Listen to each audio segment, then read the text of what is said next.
जी, आज महान ग्रंथ अध्यात्म शास्त्र भगवान ऋषभ देव के निर्वाण महोत्सव के दिन आज पूर्ण होने जा रहा है, जिन्होंने इस सृष्टि में प्रथम सृष्टा हुए इस युग के तीर्थंकर ऋषभ देव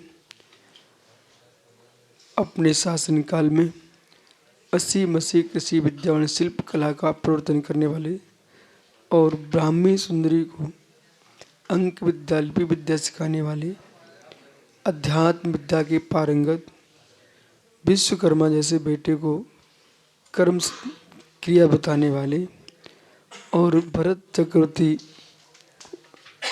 बाहुली आदि को संपूर्ण राज्य प्रशासन की शिक्षा देने वाले वे तीर्थंकर ऋषभ देव जब राज्य लक्ष्मी का भोग कर रहे थे तब परिपूर्ण सम्यक संचालन कर रहे थे और लाज लक्ष्मी छोड़ करके मोक्ष लक्ष्मी की वर्णन के लिए चल दिए, तो फिर इन पर संपूर्ण आरंभ सारंभ की क्रियाओं को साधु जैन श्रमण मात्र अपने निज सटा आवश्यकों का पालन करता है और 28 मूल गुणोत्तर गुणों का पालन करता है।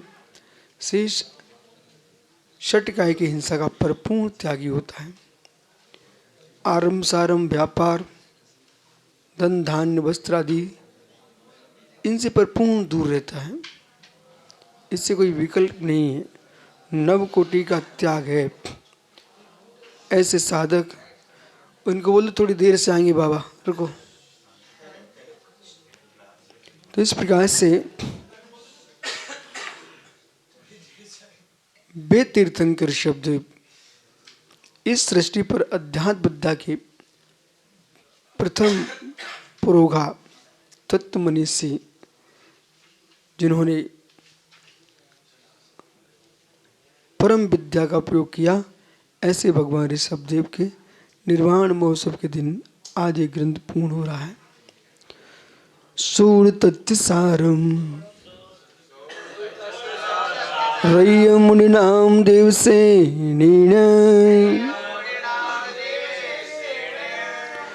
जो सद्दिट्टि भावई सो पावई सास्यम सुखम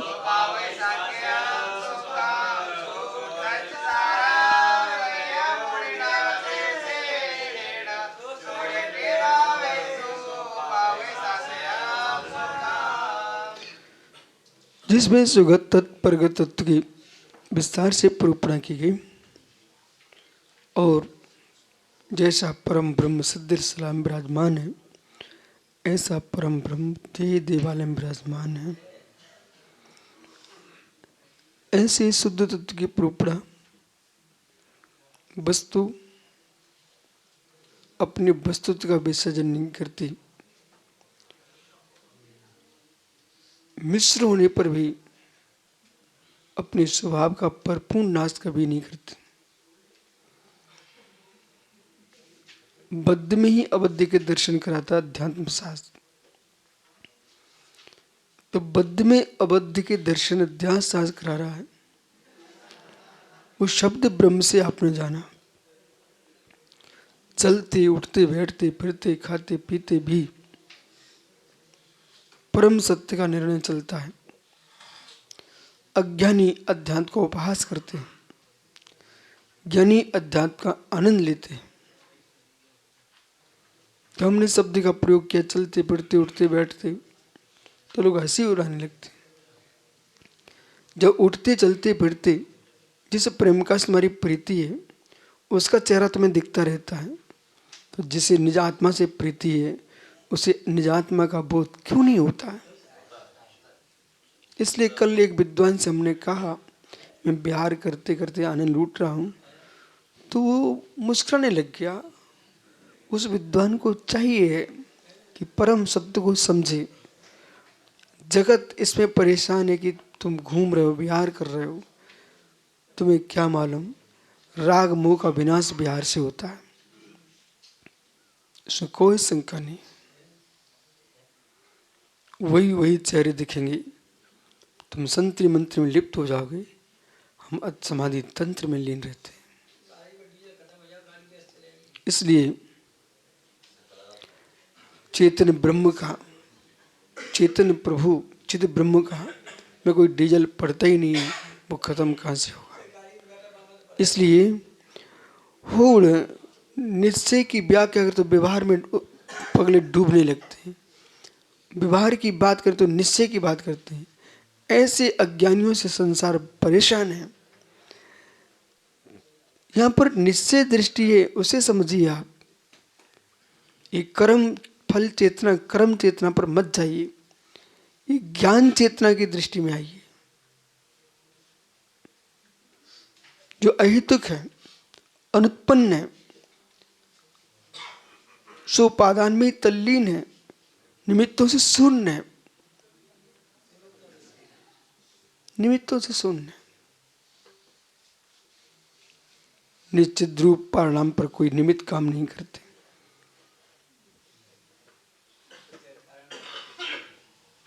स्वमी कार्य स्वमी कारण, न किसी का कार्य न किसी का कारण है। ऐसा चेतन चिद ब्रह्म चेतन प्रभु है। सुन, सुनिए,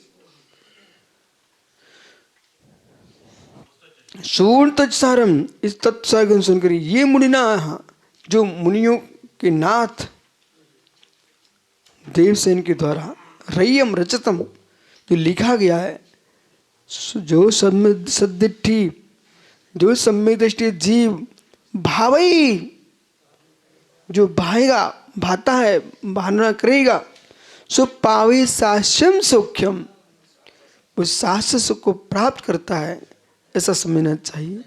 पर उस तत्व को जानने के लिए जीव को निश्चय व्यवहार दो दृष्टियों को समझना चाहिए।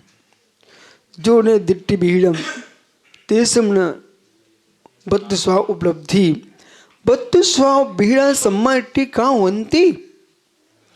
जो जीव निश्चय व्यवहार नए को जानता है, वही तत्व को जानता है। जो तत्व को जानता है वही सम्यक दृष्टि जीव है। तत्व नए से विहीन है, जो तत्व ज्ञान शून्य है, वो सम्यक दृष्टि कैसे हो सकता है। इसलिए शास्त्रों का अल्प ज्ञान हो चलेगा, लेकिन आत्मा का ज्ञान शून्य कभी नहीं चलेगा। इसलिए आत्मज्ञान की अनुभूति होना चाहिए, जो कि अपने ही पास है। मेरी अनुभूति पर के पास न थी, न है, न रहेगी, ऐसा समझना चाहिए। शेष सांगे